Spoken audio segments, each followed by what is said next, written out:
I am so glad you convinced me that the family car should be the Defender 110. It is so beautiful inside. It's so comfortable, and it just feels indestructible. Yes, it really is. I've been waiting a long time for the new model to come out. The Defender 110, I'm telling you, it's my favorite car of all times. It's my third one. You know, I have stories of going off-road. The guy managed the group. He was like, what are you doing in this beautiful car? I'm like, I'm going off-road. He's like, are you sure? Because you can use one of ours. And then they look like Mad Max cars. I'm like, no, we're going to do this. And he was shocked. Wow.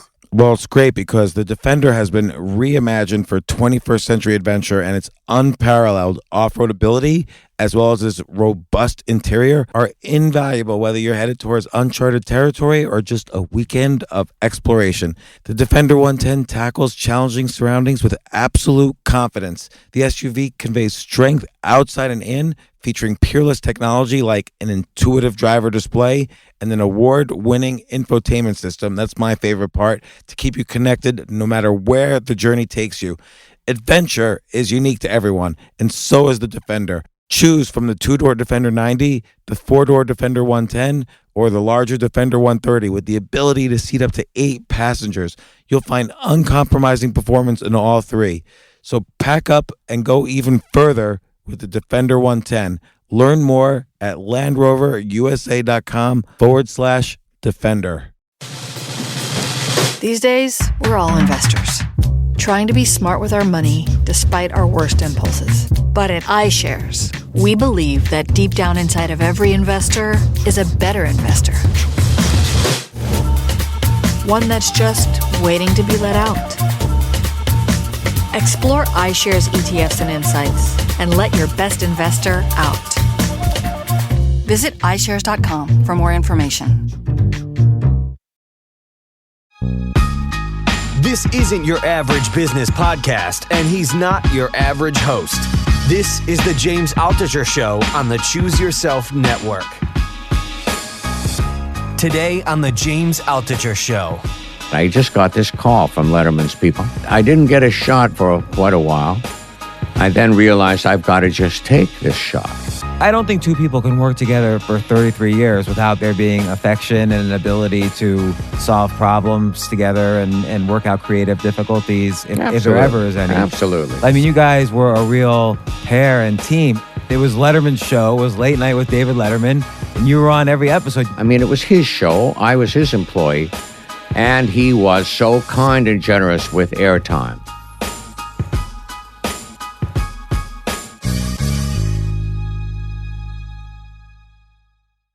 Life insurance. We have to do it. We have to protect our family. And one company, our latest sponsor, is making it a lot easier. PolicyGenius.com is the place where I go to learn about life insurance, compare quotes from all of America's top providers, and save up to 40% on your policy. So if you've been putting off life insurance or want to make sure the insurance you have is right for you, check out PolicyGenius.com today. You can save up to 40% just by comparing policies. The quotes are free, there's no sales pressure, and there's zero hassle. PolicyGenius.com, it's life insurance for the 21st century. Do you know where to post your job to find the absolute best candidates? I'm going to tell you. With ZipRecruiter, you can post your job to 100 plus job sites with just one click. In fact, over 80% of jobs posted at ZipRecruiter get a qualified candidate in just 24 hours. Find out today why ZipRecruiter has been used by businesses of all sizes to find the most qualified job candidates with immediate results. And right now, my listeners can post jobs on ZipRecruiter for free. That's right, free. Just go to ZipRecruiter.com/James. That's ZipRecruiter.com/James. One more time, to try it for free, go to ZipRecruiter.com/James. So I just want to start off by saying, Paul Shaffer, there's so many things you're known for, but obviously you're known for being David Letterman's sidekick / band leader for 33 years. You were also involved in SNL, the Blues Brothers, so many different projects. It's an honor to have you here on the show. Well, what a lovely introduction, and I thank you, and it's an honor to be here. You know, introductions are always the hardest because it's kind of like the most awkward part of a conversation. What like, is getting it started? Yeah, yeah. Oh, I don't know. you It's know, all awkward, That's why some podcasters let's go. will say we'll do the intro separately and say I'm about to have Paul interesting. Shaffer, Yeah. and then they go direct. No, but it can kick you off, into a thing. And after all, we're not doing an intro like Sammy Davis would have done on his show. Your hero and mentor, Sammy Davis. Yes, exactly. I like how you called him up on the phone once and called him Shmuel, which I guess is Yiddish for Sam. Yes, because he was Jewish. Because he was Jewish, and his Rat Pack name, probably a little bit tongue in cheek even then, was Shmuel. I mean, probably Joey Bishop would have been the guy who named him Shmuel. And I spoke to his wife, Altucher, and we all knew her from the talk shows. These was our, nowadays, might know everything about, Mark Maron, but then it was, Sammy, and we knew his wife was Altucher, and we knew to call her Alto. So I immediately said, Alto, where's Shmuel? Yeah, and she didn't miss a beat. This African-American woman who was married to Sammy, she said, Shmuel is sleeping, which without missing, not even taking a breath. I mean, if you think about it, well, we're going to get into so much stuff here. Like basically 5 decades worth of entertainers. And I mean, it's sort of like... Could be a little exaggeration, but no, I mean, 60s, 70s, 80s, 90s, I get 10s. all those things. Yeah.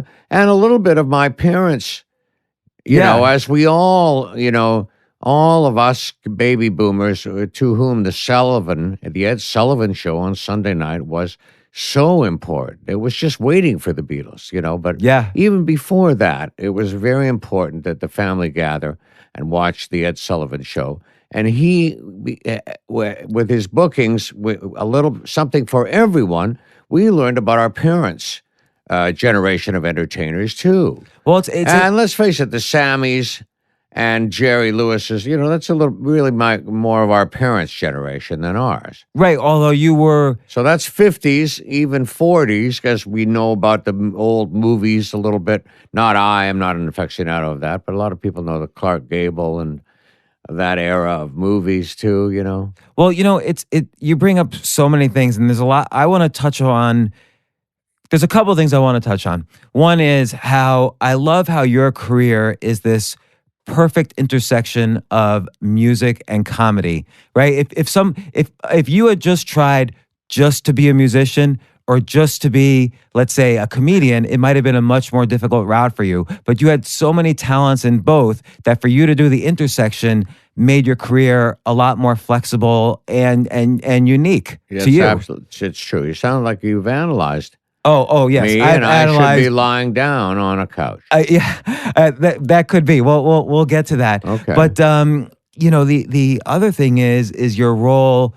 You've also been very flexible in how you've helped people. By helping others, you were able to build yourself up. Your career has been built on your ability to help others succeed, and I think that's very valuable as well. And then, finally, you're the definition of, in my view, this is just my analysis, you could disagree or not, but there's this saying, you're the average of the 5 people you spend your time with, and you always put yourself in a group of people, you forced yourself in a group of people, incredibly talented, and that also propelled you. Like, you would say no to opportunities to say yes so you could be around the people who would propel you upwards, and as long as it went along with your passions. I didn't have to force all, with all due sure, respect. Right. I didn't necessarily mean it that way. Like you had to kick your way in. I meant it that you would say no to things. Well, I don't know about if I ever did that. Okay. I necessarily have to say no to. I mean, I had to say no to the Blues Brothers' first movie. Yes. Certainly comes to mind. Only out of really loyalty to Gilda Radner. She and Belushi were, both friends. And there was Aykroyd, too. We were all quite close friends, Belushi being not a Canadian. The other two I knew from Canada, but Belushi, one of the first guys I met when I came to New York, thanks to Billy Murray's older brother, Brian Doyle Murray. Well, I want to get to that It's because another whole story. yeah, well, it's the story I want to start with. But before the podcast started, your phone rang and it was playing "It's Raining Men." Yeah. And I think most people don't know that this very popular song that everyone loves, you wrote I co-wrote it, yes. I'm so proud of it. Co-wrote with Paul it Jabara. Yes, the late, great Paul Jabara, who was the lyricist and conceptualist. You know, he had the title and was ready to go when we got together. And I think a lot of people don't, a lot of people think, oh, Paul Shaffer, he was the guy occasionally exchanging quips with David Letterman and doing the band. But there are so many more other facets to your career. All guys like me have that one song that they wrote that surprises people. Like Charlie Chaplin. I'm not saying I'm a Charlie Chaplin by any means, but he wrote "Smile, Though Your Heart Is Aching." And people are always like, really, Charlie Chaplin, right? He's a comic, comedian, movie. But yes, he wrote that. I think people try to stereotype too much. They try to stereotype careers. Well, I may be guilty of that too, actually. But that's another story. Yeah, you feel more comfortable with a pro, as you you could imagine thinking about it. You need the surgery, and a guy comes in and says, "Well, yeah, I don't want. Yes, I'm a lung surgeon, but I don't want to be stereotyped that way." Well, you have I'm a plumber too. You wouldn't feel as comfortable as if a guy just specializes in it. Yeah. In it, and so maybe everybody's like that. But yes, I did write "It's Raining Men" as well because I was a musician, and everyone was in the 70s. Everybody was writing. You had to write too. I gave it a try, and I wrote this one with Paul Jabara. And that was like 1981, 1980? Yeah, something like that. We wrote it before. I mean, it was during the 2 years in between, in my case, my Saturday Night Live 5 years, and then 2 years before I got that call from Letterman. And in there, while doing Saturday Night Live, I was arranging things, becoming that studio musician thing was always, I really wanted to be that. I thought that was the coolest. And I got to be that, not really a first stringer like a Richard T., the great pianist who played for Paul Simon and everybody at that time. But I was actually getting calls all the time, to go and play on records and commercials and stuff, and it was so great. And Paul Jabara was one of the guys that I arranged for during the 70s era, early disco experimentation that he did. He did one song called "One Man Ain't Enough." And so you can see he was already kind of He's getting mining to those same avenues. Well, and it's kind of playful, the notion of "It's Raining Men," and written by two men, by the way. So, so it's I think I see also not only your music talents but your comedic talents. In the Paul lyrics. Was funny too. I say was. He's no longer with us, but very funny and energetic and theatrical. Was his bent. He had his own show on Broadway that he wrote. Rachel Lily Rosenblum, about a Bette Midler type of character that opened and closed in one night, I think. It was just as I was getting to New York around 74, this had happened. I remember that marquee, Rachel Lily Rosenblum. So, and again, I think most people didn't even realize you spent a good 5 years with a 1 year break on SNL. You were part of the original team. SNL crowd, yes. And I was the pianist in the house band. You were the pianist for Bill Murray's Lounge Singer Act? Yeah, yes.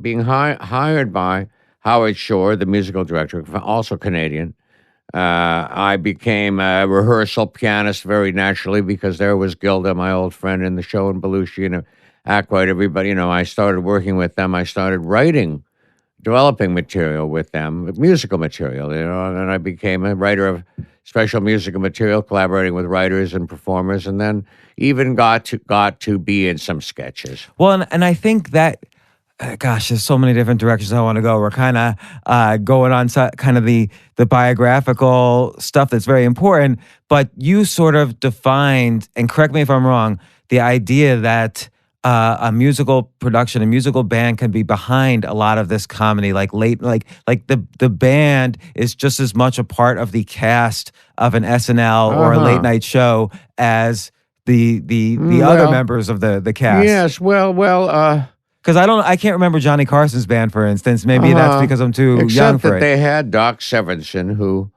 was the band leader and was very funny himself. But like on David Letterman, you would be funny not just with your back and forth with David, but you were listening so closely to his jokes. You were ready with the bump. Well, You know, I'll tell you what helped when we got in-ear monitors, and you didn't want to wear headphones, and I respect that. You know, Yeah. I'm not complaining about that in any way, but especially in the Ed Sullivan Theater, a very echoey place, and we were still using the old-fashioned wedges as rock bands. You old-fashioned rock band, you would see things on the floor from which they could hear themselves, which we would call wedges, monitor wedges.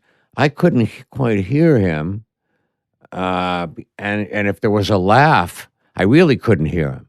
And then we got these marvelous inventions that everybody wears now in rock. In-ear monitors. They're headphones, but molded to the inside of your ears. So okay. That's they're why you didn't see them. they're like from an iPod. What do you call it? Earbuds. Yeah. But molded, so they're protecting your ears from the hot. But you can also hear. I had his voice up as loud as I wanted in my own ears, and I could hear. Then I was right on top of him for sure. Yes. But that's not what only I were you right on wanted to top be. of him, but you were able to create the music on the fly. Well, I would have, as my crazy talent. I knew a lot of songs. I just have a great memory for songs. and an ear for it. You weren't a sight reader. Yeah, exactly right. You seem to have to be one or the other in this life.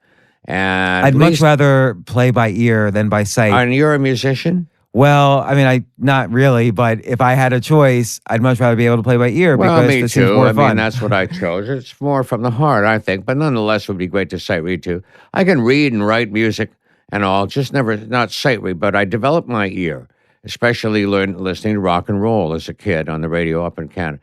Wow, that's what I want to do. And I said, rock and roll is very simple at that time. You only needed the 3 chords, I learned them on the piano and could play all the different songs. And that's what I loved. So as a result, and then I started to try to learn my parents' music. I didn't really learn how to play those kind of altered chords until I was in college, and I met a guy who showed me some stuff. But that's, again, another story. I got a big repertoire of songs. That became my talent. And on this Letterman show, I really, if I can pat myself on the back, I said to myself, let's make this gig as easy on me as I can, because I know it's going to be every day, and I hate homework. So let me just make it. I mean, it was going to be just 4 pieces when we started. It was. That's perfect for me. That's what I know how to do. Let's just play my favorite songs. I don't care about writing every cue and getting paid. I mean, it's so much work. Let me just give the money to Smokey Robinson and play all the songs that I love from my era. Right, from the beginning, you were a cover Let me just song do, guy. and get guys that also could play by ear, and we all knew the same songs, and made it kind of easy. But also, we were prepared. I had a band, too, that knew all the songs. Talented guys. I bet I was the worst musician, which is what you want, in your band. So when there was something mentioned that reminded me of a song, what the hell? I'll just go into it. And David seemed to like it, So and your band would go follow you. Yeah, and they would jump in too. Let's just jump in. So I wanna reel back a little bit to what I think is a fascinating part of your story, which is Godspell in Toronto, because it seemed like, just to set the stage a little bit, it reminds me, and maybe this seems like an odd metaphor, it reminds me of something called the Homebrew Club in San Francisco in the 70s, which is where Bill Gates, Steve Jobs, Steve Wozniak all hung out as teenagers, and they all went, and many other people, and they all went off to start. They become mega stars in the technology space. So is there a word for that phenomenon? We hear about like Paris and in the 30s or something, when all the philosophers. I wonder if there was, because I think Paris with Hemingway and Fitzgerald and John Dos Passos a term and Gertrude for Stern. this, confluence somehow of talent. And you have the beat movement with Jack Kerouac, Allen Ginsberg, William S. Burroughs, all hanging out. Everybody in University. the same, But Godspell, describe who was in that show. That these were all this was where everybody got their start. The cast, and we were all, and I say we, I was the 70s. band leader, the musical conductor of it. 1972, I was 22, and so were most of these kids. Some a little bit older, but Martin Short, who, is still my best friend, Eugene Levy, of the Incredible talent. SCTV. Dave Thomas, again, incredible talent from SCTV. Victor Garber, now a movie actor, and we know him from Alias and stuff, a straight actor. Andrea Martin, maybe the funniest of all of them, taught them all how to be funny. Yes, that was the Gilda cast. Radner. And the late, great Gilda Radner, yes, who was, and this was the Toronto cast of this 70s rock musical, Godspell. Gilda was from Detroit, but had followed a guy up to Toronto and was now a resident of Canada. And yes, and it comes back to this gentleman who I've been mentioning as I do these interviews and try to promote my tour and stuff that I'm on now, But everybody asks me about this, and it comes back to Stephen Schwartz, the Broadway composer, the theatrical composer of Wicked and so many other hits. This was his first hit, Godspell. And he was also, as was his style, he just knew that show backwards and forwards. He was sort of like the uber director of all the company, besides being the composer. And he was in Toronto casting the final and having the final auditions, had a director go up there to weed out, do the initial auditions and give some people callbacks. And now the final audition day, Stephen Schwartz himself comes up to cast. And he picked out each of these people. The show, Godspell, was, it was the story of Jesus with rock music and clowns. Everybody was clowns. So it was, could be a little, I don't know if treacly is a word, but, obviously a concept like that could be awfully silly and precious. He was one of the guys associated with the company that was able to keep it right on the line. Just, cute, yes, and religious a little bit, but rock, and also a lot of room for people to improvise. Well, put their own stuff in. And it seems like you have to, because it could verge on silly versus serious, you have to find the right comedic talent that really knows how to walk that line, like a Gilda Radner or a Martin Short. So Stephen picked these people out, and part of what he was doing, and I was watching, I came as an accompanist for two different girls who were auditioning for the show. And that's what I used to do, part of what I used to do at that time when I just got out of college in Toronto, besides playing in bars and, weddings and anything else, I would accompany a person for an audition for $20, vocal coach a little bit and learn a song together, and then I would go to the audition and play. So they wouldn't have to depend on a strange house pianist that would be at these auditions. Anyway, Stephen Schwartz, I was starting to say, was trying to replicate each. They had 10 characters, and they were a smash off Broadway in New York. And his strategy was replicate what he had in New York. We need a Jeffrey. The characters were all named after the original kids. We need a Robin. That's the way he was thinking and actually talking. But also, there being so much room that they left for people to put their own shtick in, that he was looking for that too. And he just found this incredible cast of people one by one. And it really was this confluence. In fact, the confluence was the talent. I mean, obviously we know all of these names now 40 years later, 45 years later, but the talent was so great. It wasn't unknown even among other groups around the U.S. or Canada, because then you had the Second City guys come up to recruit people from Godspell. And that's how yes.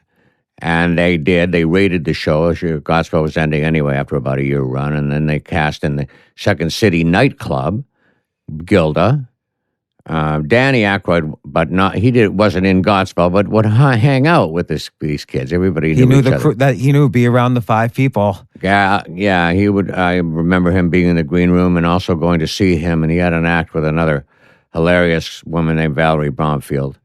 The two of them were doing a late night hip thing at a theater, that we would go to see. So Danny was part of it, the Second City, Toronto company. And the people sent up were Joe Flaherty, who became an SCTV guy, and Brian Doyle Murray came back and did Saturday Night Live. And Bill Murray's brother. Older brother, yes.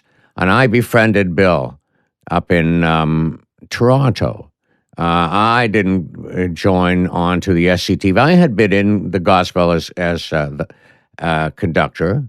Stephen Schwartz hired me that day, too. I was there as an accompanist, and he said, can you play the rest of the auditions? After I had played, one of the girls sang a song that I was playing for, sang a song from the show. And he said, let me speak to the piano player. And he said, can you stay for the rest of the auditions? I want to let this other guy go, which I did. And at the end of the day, he hired me. Can you put a band together and conduct this show? I'd never done it. I was 22. So this is a very interesting point because your parents were very supportive. They wanted you to go to law school, but you said, I want to be a musician. That's my passion. And well, I actually said, give me a year. Yeah, I was conservative too, come from this very conservative Canadian background. But this kind of getting hired by Godspell, was that like, okay, I did it? It was the end of the year. It was, I would have been figuring out grad school, not necessarily law school, maybe grad school. I didn't know, but go straight, It didn't work. And this thing happened, and now I was making $425 a week. Rich. Conducting Godspell, yes, and successful, and I didn't have to go back to school. It was a, final reprieve from the governor.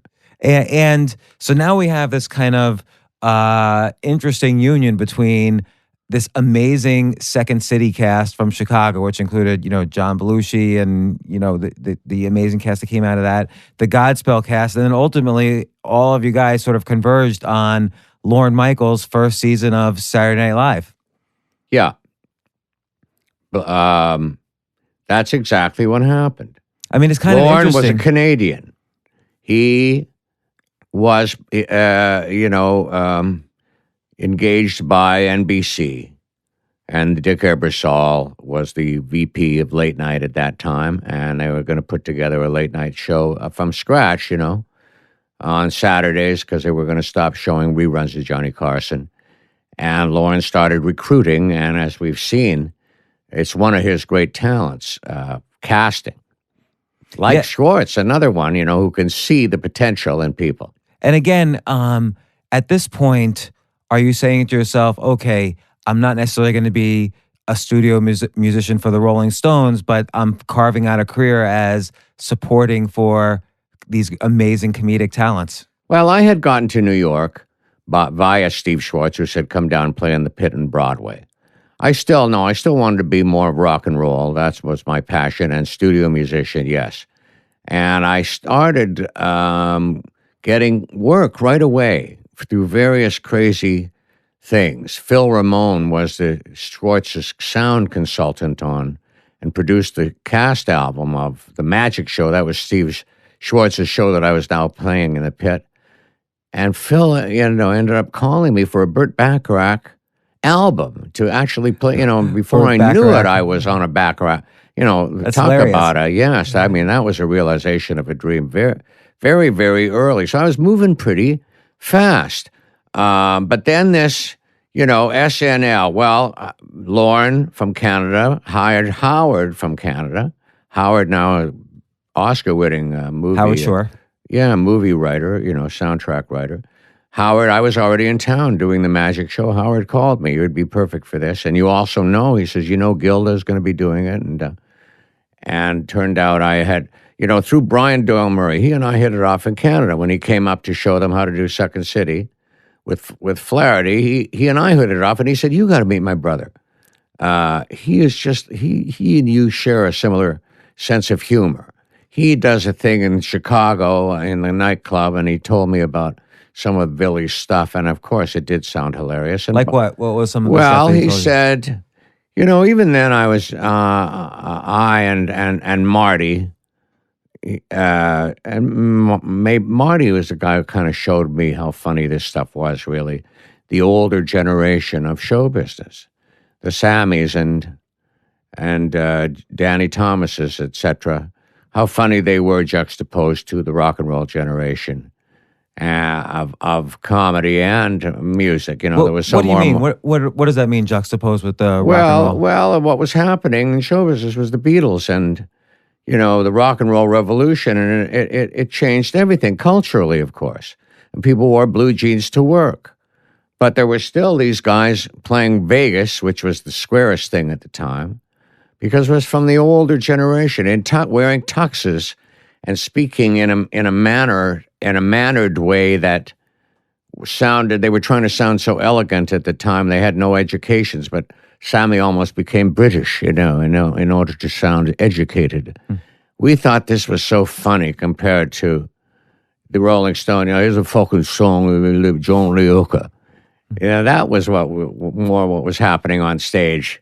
Well, it's funny. You put it really nicely in your memoir that the so-called British invasion of rock and roll and of music was really the British people repackaging the older generation's blues and so on, of course, and then bringing it back here. That's, of course, true. But even before the British invasion, there was the rock and roll revolution with Elvis and, changing show business, putting the Rat Pack out of business, and I speak also in the book about that great television special, Sinatra and the Rat Pack welcome Elvis back from the army, and talk about a juxtaposition of, what is hip versus what is square. There it was. It was so interesting to see Sinatra welcoming Elvis back, in his tux, and Elvis dressed the way he dressed, actually in uniform, but then, in an Elvis outfit, and early Elvis, always with the collar up. Yeah. Yes, and I was fascinated by that, and so was Marty was just an expert on the previous generation show business. Still loved it. Almost missed the rock and roll. What do you think? And I want to get back to the Bill Murray question of what intrigued you initially from what his brother was saying. But what do you think made Marty Short or a Gilda Radner or a Bill Murray stand out so much in comedy compared to somebody simply telling jokes? Well, that's a good question. First of all, they were not stand-ups. These guys were they were theatrical, and especially the Second City improv roots. Even Godspell was a kind of rooted in the experimental theater, La Mama, and that crazy I can't remember the term for it now, but improv is where they came from, and improv comedy. So it was new. Nichols and May were their predecessors and influences, and influenced by, not so much the stand-up comics, but the people creating Mort Saul, or Shelley Berman, people creating comedy out of situations, scenes. They were actors, comedy actors, and that kind of, Lorne had this vision of, let's make this into a television show, this sensibility, this improv sensibility. They had scripts, but, Lorne's early techniques absolutely were getting together in a studio on Wednesday afternoon and just try to develop musical stuff with the cast. I was in on that stuff because he was coming from the same type of improvisational theater. Let's stop to take a quick break. We'll be right back.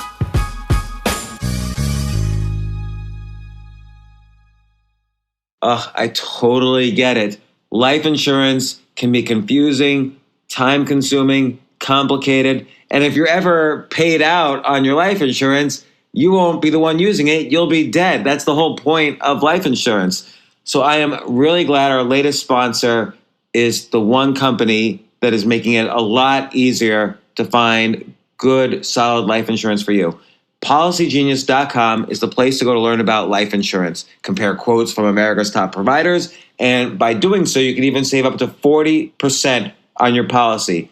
Their simple, user-friendly website helps you work out exactly which policy is right for you and finds you the best price. And if you have any questions, they have a team of licensed experts waiting to talk you through it.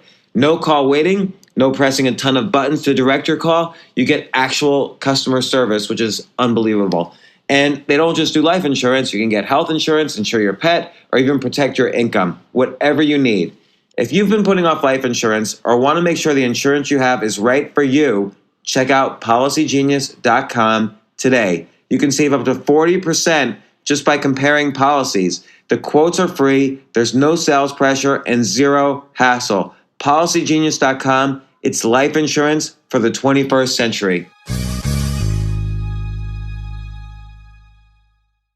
Are you hiring? Do you know where to post your job to find the best candidates? Because I'm about to tell you, and I'm really happy to do so, and I'm really glad this company is a sponsor of the podcast. With ZipRecruiter, you can post your job to 100 plus job sites with just one click. It used to be you'd go to this site, then this site, then this site. Now you post everything on ZipRecruiter. It sends it out to all the job sites. It brings back all the data and all the applicants to one dashboard so you could screen, test, check out all the candidates in just one spot. And this is why they're different. In fact, over 80% of jobs posted on ZipRecruiter get a qualified candidate in just 24 hours. No juggling emails or calls to the office. Simply screen, rate, and manage candidates all in one place with ZipRecruiter's easy-to-use dashboard. Find out today why ZipRecruiter has been used by businesses of all sizes to find the most qualified job candidates with immediate results. And right now, my listeners can post jobs on ZipRecruiter for free. That's right, free. Just go to ZipRecruiter.com/James. That's ZipRecruiter.com/James. One more time. To try it for free, go to ZipRecruiter.com/James. Saturday Night Live has withstood the test of time and so many sketch shows. I mean, there's been hundreds of sketch shows on TV. Nothing has been as iconic, even close to Saturday Night Live. With the kind of run that it's had. Yeah, and with just those casts, as you mentioned, Lorne Michaels' ability to cast people. But I think also it's the integration of music into what they were doing. Just every art form was in there. Acting, comedy, music, great cast, great direction, great hosts. What would you attribute some of this to? Well, I don't know. I mean, I'm still working on your question, what made these people stand out? That to me is interesting, and I'm trying to think about it. And, so one thing was, they're not telling jokes because they're getting their comedy from character and situation, like like a theatrical type of approach to it. But also, of course, they were special performers. In addition to even among those kind of performers, what was it? And I'm realizing sickness, just a horrible sickness that they had emotionally that brings this kind of talent out. What do you I think what do you you mean? could say that. I don't know. You look at everybody. We learned a lot about Martin Short from his one-man show that he did on Broadway called Fame Becomes Me. And he told a little bit about his past and his crazy parents and siblings and what he came out of and that kind of competition among siblings and him driven up by the whole thing up into his attic where he would put on Judy Garland records and pretend to be interviewing her like Jack Parr, and out of the, it's so original, but that, kind of where he was coming from. Original and a little, it's both smart and silly is what I kind of see from these things. But everybody kind of, I would say, had their same, Billy, too, the Murray family was, I don't know, how many, 6 brothers or something, 6 brothers, in a household and a certain type of personality in the parent, whatever, you look at each person has their own story. So what were some of the Bill Murray initial acts that Brian described to you, his brother Brian described to you that made you think? Yeah, he said he's doing this thing in Chicago, a parody of Allen and Rossi. Well, it's maybe a little before your time. A little before my time. But on the Sullivan Show, again, this is where we saw all these acts. When the very first time the Beatles was on, that was history changing. There was also a comedy act on called Allen and Rossi, and they were an old-fashioned style comedy duo. Both in tuxes, I think. One guy good looking, like a Dean Martin. The Like a other me. guy really funny looking, funnier looking than Jerry Lewis, but still, that kind of a dichotomy in the two acts. One guy, the funny, good looking straight man who could also sing. So Billy would play that part, a good looking straight man who comes out and opens with a song. Well, the moon, whatever it is. He opens with a song just like Steve Rossi from Allen and Rossi. And then he'd say, now, ladies and gentlemen, I want to bring out my partner. And the other guy comes out, about this high, who's got a diaper on. Wait a minute, you're not my partner, you're a little baby. Get out of here. And that was a kind of a simplification of the style that Allen and Rossi used to do, And yes, it was right up my alley. When I heard about this back in 1973, I said, I got to meet this guy. It's almost like this absurdism that reminds me a little of like Andy Kaufman as well. Kind of something that's just unexpected sort of performance as opposed to just straight comedy. Well, certainly, yes, Andy Kaufman had his own style, of course. This was, I don't know, Billy. What Brian, the older brother, thought was that you both love that kind of, to parody that old-fashioned type of, one generation before you type of comedians. And I keep going back to that. They dressed in tuxedos, but it's the easiest way to kind of identify them. Now, older-fashioned, and yet the key thing here that I keep coming back to is that at the same time as we kidded them with a sketch like that, we loved them too. And that's how we could try to be so funny and find the little things in their act to parody and get laughs off, because we loved it so much. We aspired to it, secretly aspired to it. And we had the love. Hey, Sammy Davis, yeah, hilarious the way with our condification, ladies and gentlemen, if I might, but still, that's exactly what we want to be at the same time. And he's so talented musically, entertainment-wise, you couldn't beat us, Sammy Davis Jr. He just could slay an audience, so you can't argue with that, So we loved that, yet we kidded it at the same time, and that, to me, was the key that a lot of people don't get, and still don't get, Well, what do you mean, don't Well, get? I'm just thinking, my mind flashes ahead to the people who still say to me on the street, David Letterman, he was hard on you. What do you mean? Well, he used to kid you all the time about being Canadian and stuff. He loved me. Don't you get it? There was such affection that he had for me. I mean, let's not forget.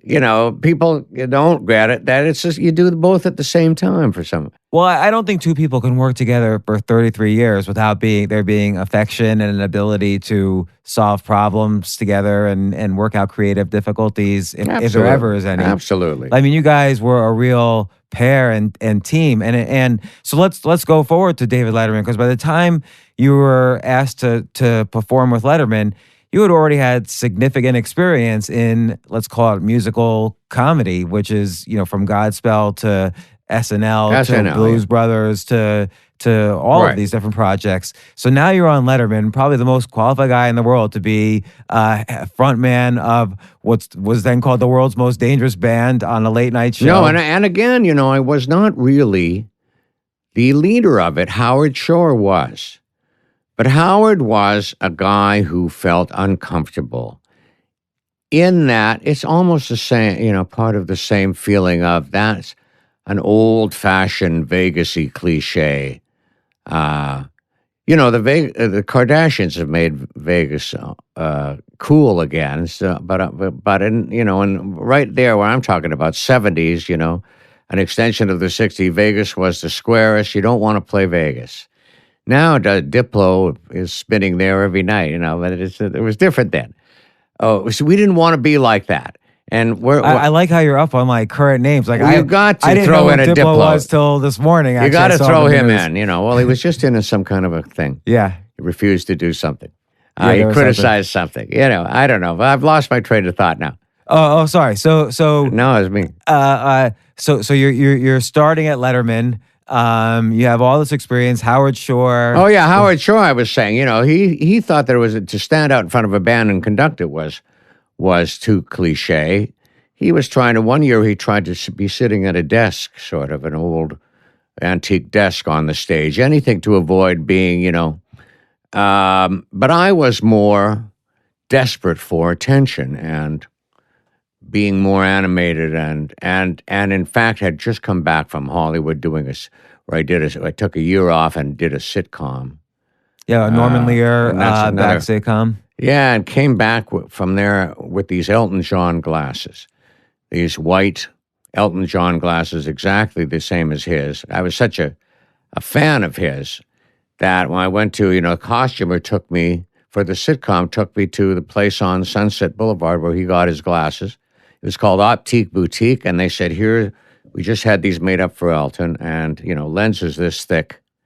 And I put them on, those white ones, and I just said, oh, give me a pair of these. And I wore them, too. I wore them in the sitcom, and then I continued to wear them on Saturday Night Live, even though they were Elton's trademark. and not mine. Probably the people forgot that it was Elton's trademark, and then it became yours. It worked for me too.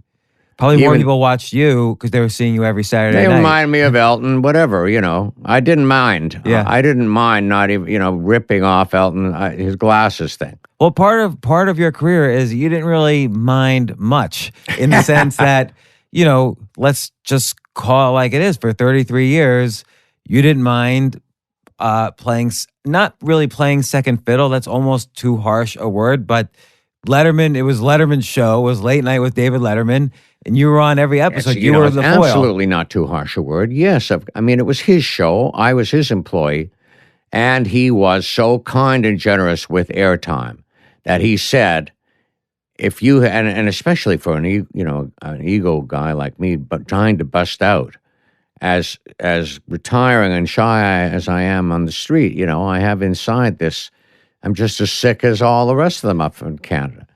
And he said, if you have anything to say, meaning that's funny, come in, jump in. But you had to earn that. You kind of broke in maybe a few so. times And you were first. saying, I must remember that the first meeting that I had, I just got this call after 2 years of freelancing in the studios after Saturday Night Live, and then a call from Letterman's people come in and have a meeting with him and his producer. And, And we did hit it off in this meeting, and they said, are you, and I had a number of meetings too, before they actually hired me, but they would ask the same questions, and one of them from the producer, are you the kind of guy that Dave could play off of?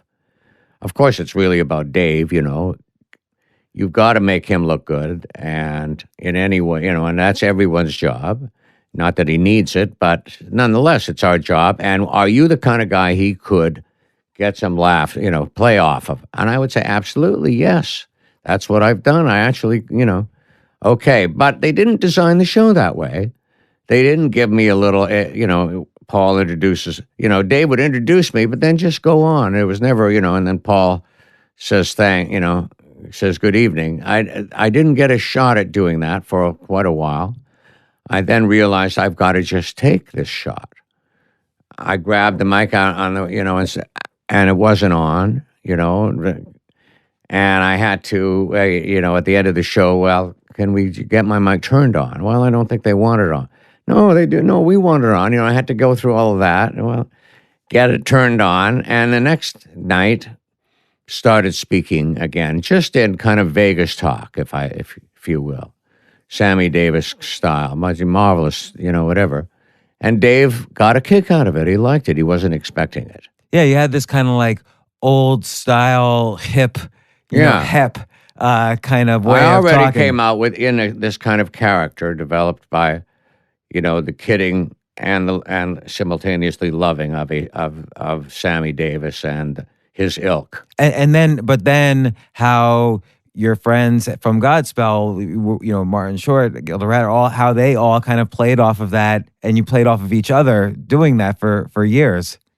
We still find it funny. We're still, like any group of friends, laughing at the things that made us laugh back there in 1972. So yes, we're guilty of that for sure. And so now things are like, after a while at Letterman, you're finding your groove. You're going back and forth with him, and from there, it's 33 years of experience after experience. I mean, you met every hero you possibly could have had that was alive, because they all sooner or later ended up on Late Night. Yeah. Like, what were some? Now this is just kind of gossiping, but what were some of the more fun experiences for you that are so memorable now? Well, of course, I think about the musical guests. I didn't even hear you. Were you saying, you met every, did you say musician or? Yeah, musician, comedian, everybody. Yes. I don't know. I mean, there were so many of them. Celebrity. You got to narrow it down. I'm thinking about Gilbert Gottfried, one of the funniest guys, and I hadn't really met him yet, but I knew he was a sort of a kindred spirit, and I said, I would ask the comics what I should play when they came out, because I thought they're going to do stand-up. They have to work, Other people, I would just make up things and hit them with it, and sometimes it might be a comment on them, but there was no Twitter. I wasn't tweeting about it, so I wasn't letting, if you got it, you got it. You didn't get it, and you didn't get in trouble. But with Gilbert, I said, you were in two flop. You were in one season of Saturday Night Live that was an absolute flop. You were that cast was never heard of again. Then you were on the Alan Thicke of the Night show, which was such a colossal bomb. I said, I want to play a medley of both of those theme songs when you come out. And he loved it. Yes. But when I realized it's going to be a little long, it's like a whole 30 seconds. What are you going to do? You're going to stand up. He says, I'll just wait. And this is his first shot on the Letterman show. I thought he's a funny enough guy that he's going to just wait for this medley before he jumps in, not too nervous to wait and appreciate that in-joke that nobody else will get. It seems like a lot of performance is figuring out where is the appropriate edge and how you step just slightly above it. So for Gilbert Gottfried, obviously he had his entire persona, which was so amazing and stood out, but also this ability to have a silence, to play a 30-second clip of songs that people are not going to remember. Be so self-assured that he's willing to wait for that on his very first shot on Letterman. Right. Which is going to fuck up his timing a little bit, you would think. But anyway, that's how I always respected him since then. I feel and then musically, James Brown, his first appearance, nothing will ever top that. Yeah, I watched. So it's basically Gilbert Gottfried, James Brown, two guys that never thought they'd be mentioned in the same breath. Well, I watched the James Brown, his first clip on Letterman, and it really kind of gave me a different appreciation for James Brown, actually. Like, he controls the audience so much. Like, he's so much playing for the audience and creating this aura around himself. It's more than the music, it's him. It sure is. He was the godfather of soul and probably the guy with more nicknames than any other person in show business. The Mr. Please Please, the hardest working man in show business. There's 5-6 different nicknames. They're all true about him. Well, and his commitment to his persona as he's performing was unbelievable. Just like a Gilbert Gottfried or a Bill Murray. He was, it was 1982, but he was still at the top of his game, and that performance is one of the greatest. I never thought I could play music so funky, until all of us in the band were that way. He used my 4-piece band and just brought 2 horns of his own. And none of us in our house band thought, that we were ever going to be playing with James Brown under these conditions. And still, a little under-rehearsed, too. That first song that you can see on YouTube is like the most rehearsed, Sex Machine. Then we did 2 other ones. This is before the show was so standardized that it was going to be one song at the very end of the show. He did a first song early in the show. Second song, there was a time where we didn't even have an ending rehearsed. Somehow we just ended it. We just took his direction and ended it. And then he said spontaneously, let me do a third song at the very end. And Dave said, yeah, we'll take a commercial. We'll come back. And he did a third one just because he heard us playing it, on a bumper. And what an exciting night. He took over the whole show, and Letterman couldn't have been happier. And so how do you feel you grew during these experiences? So you're meeting all these people who you had looked up to for so long, plus you were getting exposure to Letterman himself was on the forefront of a big change in late night comedy and making it much more alternative and experimental. Like, how did you grow through this? All different ways, certainly. Certainly knowing, in general, making mistakes, but there's always a show the very next day to try to make up for it and try not to make that mistake again. Like, what would be a sample mistake? Oh, I mean, there's so many, I don't know.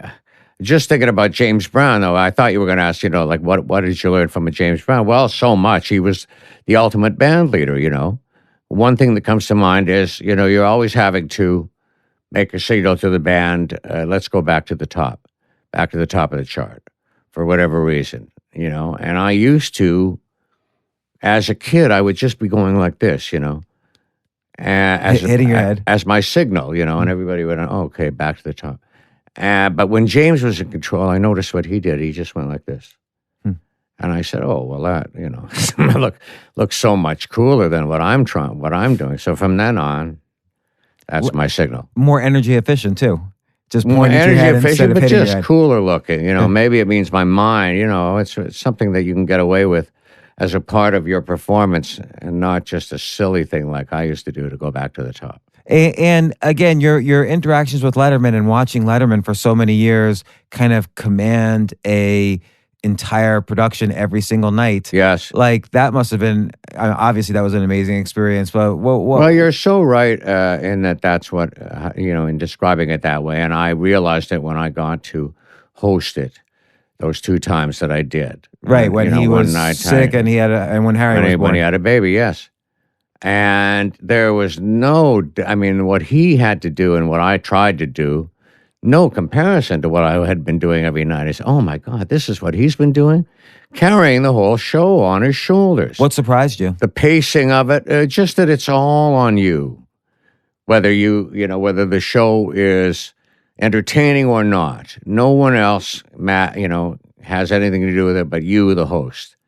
And I said, the pacing of it, the tone of it, the attitude, you name it, it's all about the host.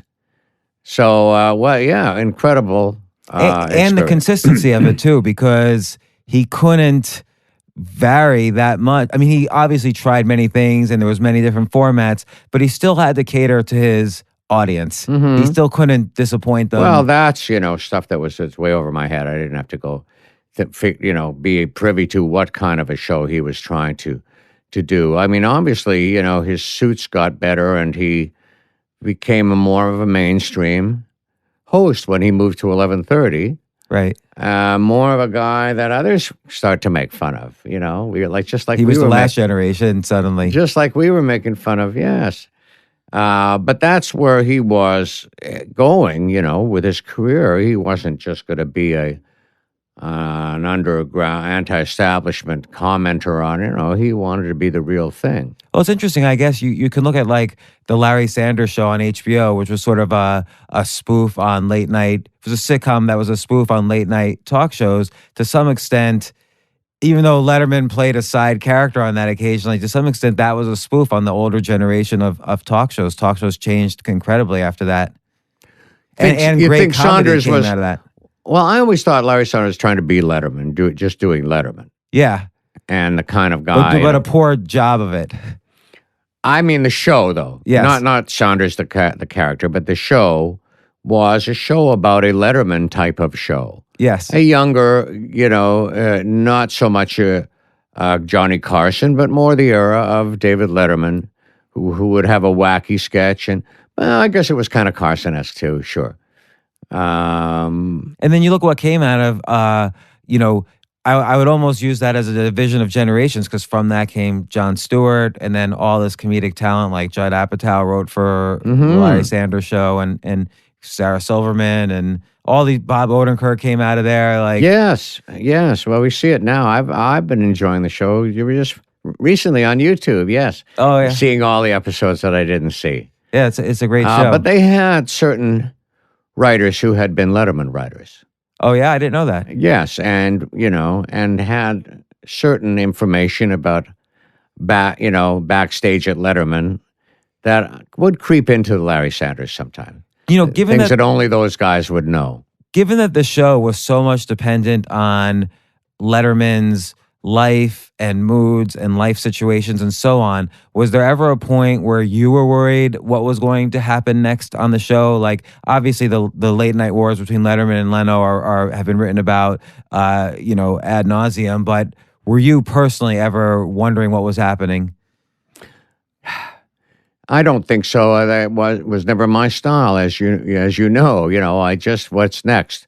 That was the kind of thing for me. I certainly was digging the show, and I do remember a time when we were doing it at 12:30, and Letterman had a little conversation with me and says, there's some talk about us moving into the 11:30 spot, and this is when he still thought it might be on Channel NBC. 4, same network, What do you think? And I was just so, it was his, and it's no secret, it was his ambition, to be in that spot. Yes, and really, yeah. And I also know the Tonight Show, that's what really, he idolized Carson, as all of them really still do. But that's what he wanted, but I was having such a good time. I just said, yeah, that would be great. This is great too. I was kind of disappointing I didn't really say, oh, that's what we got to go for. Oh, fantastic. I was just, very lackadaisical about it. Was he the type to confide in you when he was maybe stressed about, in the final stages of those negotiations? No, I wasn't involved in that. But I certainly was the first guy he told when he decided to pack it in 2 years ago, at CBS. And that was great. I mean, an amazing memory of just being about to go on stage. We used to go out, to just say hello to the audience before we rolled the tape. First me, a song with the band, and then him. And we're backstage, and I'm getting ready to go on. He says, come here. Takes me into like a little alcove in that old Ed Sullivan Theater, and just as I gave my notice, like I gave a year's notice.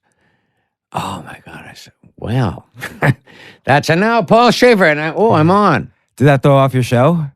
And I had to go do the show, That's genius, by the way, on Letterman's part to do that, to try to challenge you to put on the best show possible when your whole career now is just turned, not upside down, but is going to shift. Perhaps. How did you face the challenge, or did you just put it to the side? I'm going to think about this later. Yes, I did. But... I just couldn't help but think, well, everything's different now. Everything feels different now. Still, there's a year, and of course, I forgot about that, as we all did. We just kept doing the shows, and then all of a sudden, the year was over, and we had stopped doing it. But it was quite a transition. There's no question about it. Going from that, every single day a show and being up all the time. Your metabolism's always up for a show because you just finished one, but you got another one the very next day. And then all of a sudden you don't have that schedule anymore. It was a huge adjustment. Did you feel lonely? Lonely? I don't know if it was that. No, I don't know, just jarred, and certainly that feeling of, well, it's over. Oh, it's great. Well, now time to relax, and then very shortly after that, just so bored. What do I do now? I don't. No, 4 o'clock. No, I don't have to do this. No, I don't, don't. Well, what's on TV? And then just, getting depressed right away. And then, of course, getting an opportunity to make this new CD that I made with the old band and cheering up right away, just like in college when I started playing again and was no longer depressed.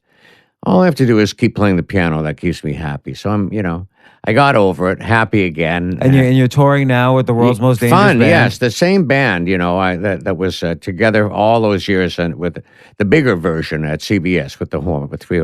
Yes, we've been touring. We're actually doing just weekends, and almost at the end of the tour now is a springtime thing to support the CD. But we have some dates coming up, and they just outside of Dayton, Ohio. On next Friday, and then Beverly Hills, so the Saban Theater on Saturday, and then we go to like Minneapolis and Chicago, places like that. How can people Interlochen, Michigan? Is there a website people could go to? There is, yes. It's Paul Shaffer and the World's Most Dangerous Band website. Probably.com, and probably on iTunes. All the songs of the CD. The album is on iTunes, and there's also a Facebook page. Paul Shaffer, World's Most Dangerous Band, that gives the rest of the dates, yeah. And the album is cute. I had a lot of fun making it. Learn not to, to just have fun. If you're not having fun in the studio, how can the audience have fun? But there certainly was... That's a really interesting point. Certainly were periods of time when I forgot that, though. I was just working hard and trying to make my musical statement, and that's nobody wants to hear that, But I think that's why you like cover songs, doing cover songs so much, because these are things you love. And so you love performing them. Gets me off, excuse the expression. And, as I said, I was so proud of myself for Path of Least Resistance at the top of Letterman, at the Letterman run. Let me just play the songs that I love. What's easier than that? And it just comes through. There's a guy doing what he loves, And it was the same with some of the musicians I hired were a little hipper than that, more jazz and fusion oriented, but they loved the Beatles, and, really, secretly, they loved the same top 40 stuff that I loved, and I kind of brought their expertise to this simpler style of music and enabled me to play it really right for the first time. So Instead of just playing Louie Louie like everybody plays it, right. play it right. And there was something about the real original arrangement that was just pretty cool. Just play it again. And also, but you've played it it's been covered so many times, and you've kind of mastered every cover. Like you've played it. How about Louie Louie? Yeah. Well, you know what? As a kid in Canada, where we develop all of these techniques and stuff, the Guess Who? Do you remember who that band was? Canadian band, and they sang "American Woman." Yeah. Ironically enough, but also "These Eyes," a ballad. They had a lot of international hits that came from Winnipeg, Manitoba, 500 miles away from where I came, and I was always seeing them as a kid because they would come through, our town on the way home at Christmas time and stuff. Saw them all the time. And before they had their own hits, they were the greatest cover band in the world. 4 guys, quite talented. Burton Cummings, incredible mimic, the singer. If they did Beatles, they sounded like the Beatles. If they did Georgie Fame, they sounded like it. They could sound like everybody they did, the Kinks. And one time they actually did. Now, ladies and gentlemen, here's Louie Louie as done by every band that ever recorded it. And they did a little snatch of like an entertainment piece that I never forgot. Anyway, the influence was such that I never felt that writing a song was so important. And yet American Woman by them is such a great song. And it's become a real classic. In Canada, us Canadians are so polite, and we're kind of humble, and we don't really think anybody's any good until they make it outside of Canada, So, but for that reason, American Woman was, to us, it was just a song by the Guess Who. It's not real, but I got here, and I remember Slash coming on Letterman with 5 different songs he was going to play when he sat in with our band. Zeppelin, of course, I'd like to do, an American Woman. I said, what? That's funny. To him, it was a real that's one you rocker cover now. right up there with You Need Foolin', Yeah. So I have to ask, is it totally true Jerry Seinfeld wanted you to play George?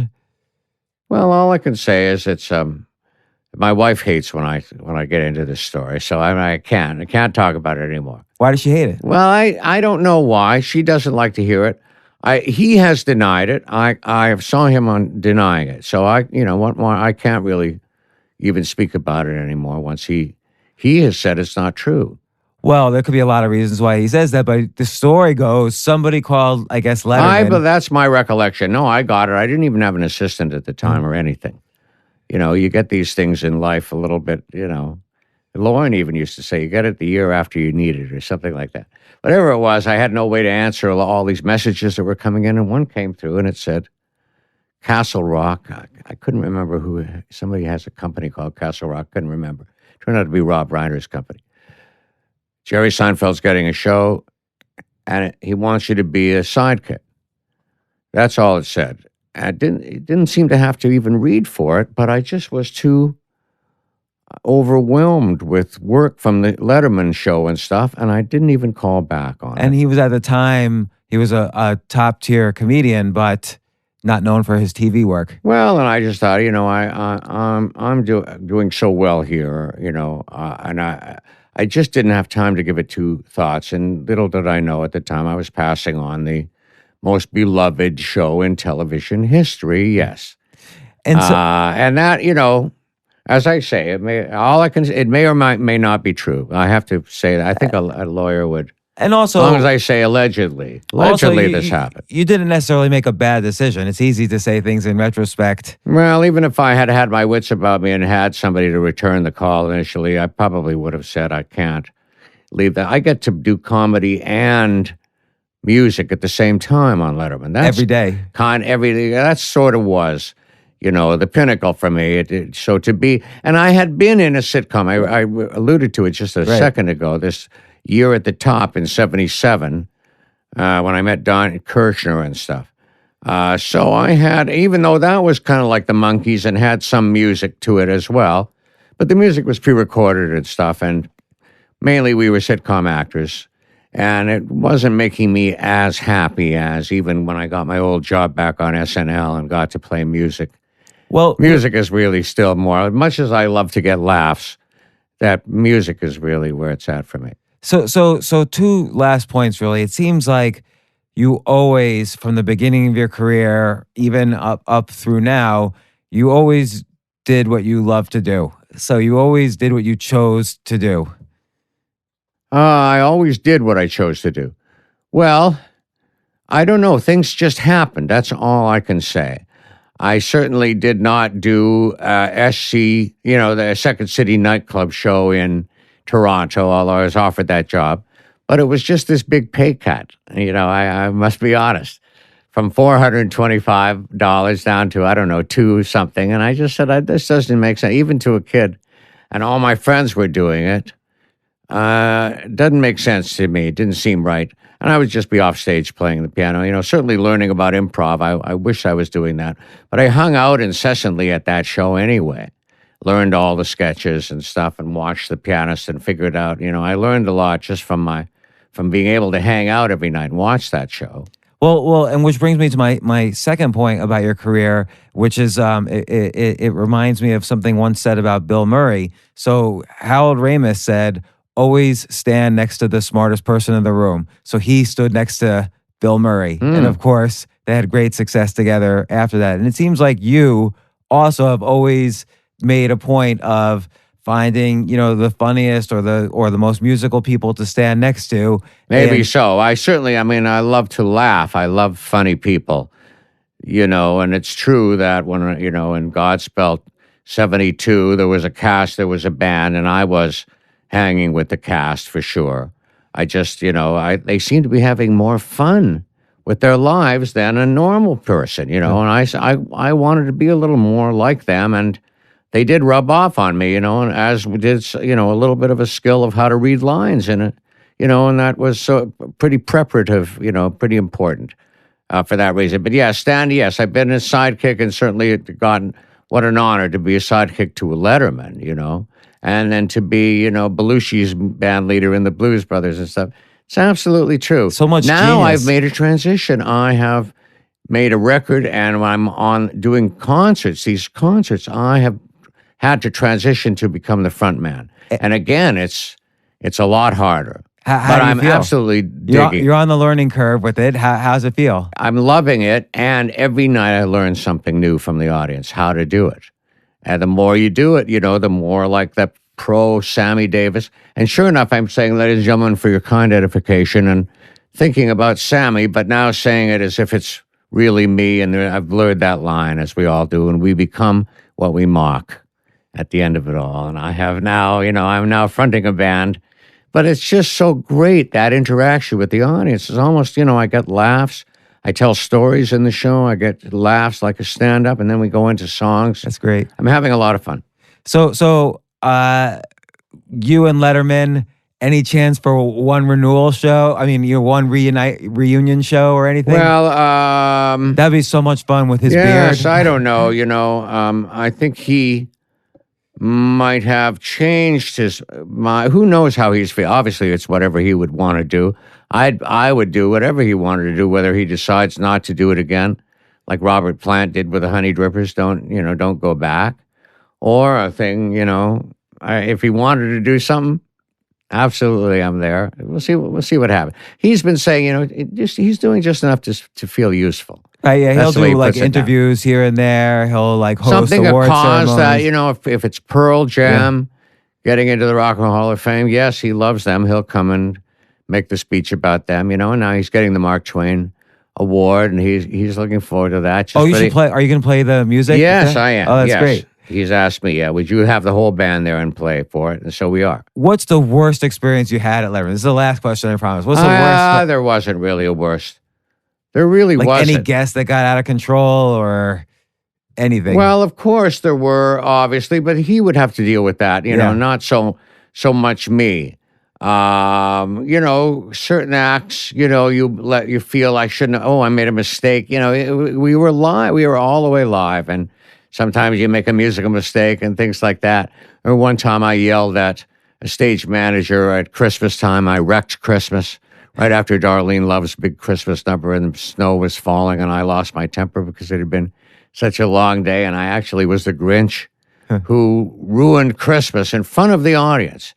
And then one of them sent a letter to Page Six. I used to think Paul Shaffer was a nice guy. But I was at the Christmas show, and oh my God, How'd you feel when you saw that?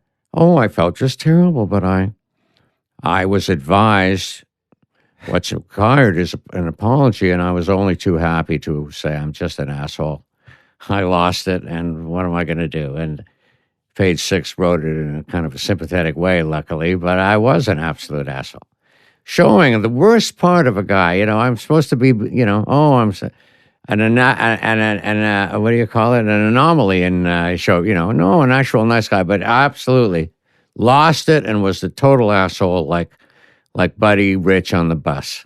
Well, it happened only once, I guess, in 33 years. I hope. So, well, maybe not just once, but we were very tightly wound during that Letterman show. We were doing a show every day. What's your favorite late night right now? Like, how is late night changing? Oh, it's all different now. It's so great now. It's a new iteration of it, and the talent. There's some talented guys who sing and dance, obviously, that we love, and they've taken it into a more variety show place. And our friend Colbert has scored where he always should have been anyway, political commentary, so it's all great, but we had a wonderful, the longest run doing it, and a lot of people, I think they're all influenced by Dave, let's face it, He's him like by Carson, but the rest of them by Dave. Yeah. Well, Paul Shaffer, touring with the world's most dangerous band and a new CD out. Thanks so much for coming on the show. It's been a lot of fun. You sure did your research. Oh, my goodness. I think I should get a band for my podcast. What do you think? I think, yes, absolutely. You need live music. So maybe we'll start having a band. I think podcasting could be potentially the new late night at some point. It is it not? It's the hippest people. It's all about those hits and, the internet presence of a network show anyway. You just forego all of that. It's no longer important. Right. Just get down to the nitty-gritty of the podcast, and you might as well have live music. Yeah. Keep it going. I agree. I'm going to do it. Nowadays, well, that's we could go on for another hour and a half. It's been a pleasure, though. Yeah, thanks, Paul. For more from James, check out The James Altucher Show on the Choose Yourself Network at jamesaltucher.com and get yourself on the free Insiders list today. Hey, everyone. Thanks so much for listening to this episode. I really hope you enjoyed the show. Before you go, I wanted to just say thank you to everyone who has rated and reviewed this podcast on iTunes. Anna Scheinman, Andrew Rohn, the Unicorn Queen, Soul Surf Recovery, and every other person out there who is listening and sharing. I really, really can't thank you enough for your ongoing support and reviews. Thanks. AI might be the most important new computer technology ever. It's storming every industry, and literally billions of dollars are being invested. So buckle up. The problem is that AI needs a lot of speed and processing power, so how do you compete without costs spiraling out of control? It's time to upgrade to the next generation of the cloud, Oracle Cloud Infrastructure, or OCI. OCI is a single platform for your infrastructure, database, application development, and AI needs. OCI has 4 to 8 times the bandwidth of other clouds, offers one consistent price instead of variable regional pricing, and of course, nobody does data better than Oracle. So now you can train your AI models at twice the speed and less than half the cost of other clouds. If you want to do more and spend less, like Uber, 8x8, and Databricks Mosaic, take a free test drive of OCI at oracle.com/advance. That's oracle.com/advance. Oracle.com/advance.